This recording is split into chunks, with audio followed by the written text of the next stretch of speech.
പാവങ്ങളെ പ്രണയിച്ച അമ്മ. എൻ്റെ ഏറ്റവും എളിയ ഈ സഹോദരന്മാരിൽ ഒരുവന് നിങ്ങൾ ഇത് ചെയ്തു കൊടുത്തപ്പോൾ എനിക്ക് തന്നെയാണ് ചെയ്തു തന്നത്. ഈ തിരുവചനം അക്ഷരാർത്ഥത്തിൽ ജീവിച്ച ഒരു അമ്മയാണ് ദേവദാസി മദർ പേത്ര. പാവപ്പെട്ടവരോടും ദരിദ്രരോടും അമ്മയ്ക്ക് പ്രണയമായിരുന്നു. തൻ്റെ ആത്മനാഥനെ അമ്മ എങ്ങനെ പ്രണയിച്ചുവോ അതേ മനോഭാവത്തോടെ ലവലേശം കലർപ്പില്ലാതെ ദേവദാസി മദർ പേത്ര പാവപ്പെട്ടവരെ സ്നേഹിച്ചും ശുശ്രൂഷിച്ചും അവർക്ക് വേണ്ടി തൻ്റെ ജീവനും ജീവിതവും സമർപ്പിച്ചു. പാവപ്പെട്ടവർ അമ്മയ്ക്ക് എന്നും കൂട്ടുകാരായിരുന്നു. പാവപ്പെട്ട മക്കളിൽ യേശുവിൻ്റെ പൂർണ്ണരൂപം കണ്ടുകൊണ്ട് വൃത്തിഹീനമായവരുടെ മുറിവുകൾ വച്ചുകെട്ടുകയും അവരെ മാറോടണച്ച് സ്നേഹിക്കാനും ശുശ്രൂഷിക്കാനും ആലിംഗനം ചെയ്യാനും അമ്മയ്ക്ക് യാതൊരു മടിയും ഇല്ലായിരുന്നു.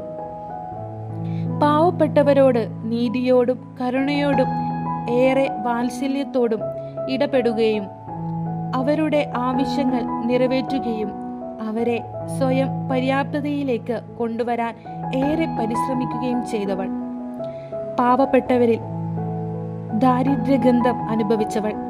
തീഞ്ഞഴുകിയ മുറിവുകൾ, കുഷ്ഠരോഗികൾ, വൃത്തിഹീനമായ വസ്ത്രങ്ങൾ ധരിച്ചവർ, ജീർണിച്ച് എല്ലും തോലുമായ ശരീരങ്ങൾ, പട്ടിണി പാവങ്ങൾ, അനാഥത്വത്തിൻ്റെയും വൈകല്യത്തിൻ്റെയും വേദന അനുഭവിക്കുന്നവർ, ബുദ്ധിമാന്ദ്യം സംഭവിച്ച കുട്ടികൾ, അന്ധർ, ബധിരർ, വൃദ്ധജനങ്ങൾ എന്നിവരെയെല്ലാം ഒത്തിരി സ്നേഹിക്കുകയും സഹായിക്കുകയും ചെയ്യുന്നതിൽ മദർ പേത്രയ്ക്ക് യാതൊരു മടിയുമില്ലായിരുന്നു.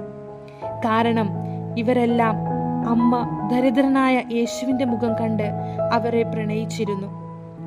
സാധാരണ ജനങ്ങൾ ഉള്ളതിൽ ഏറ്റവും നല്ലതിനെ തേടി പോകുമ്പോൾ അമ്മയായ മദർ പേത്ര ഉള്ളതിൽ ഏറ്റവും നിസ്സാരമായിട്ടുള്ളതിനെ കണ്ടെത്തുകയും അവർക്ക് പ്രത്യേക കരുതലും സ്നേഹവും നൽകുകയും ചെയ്തിരുന്നു.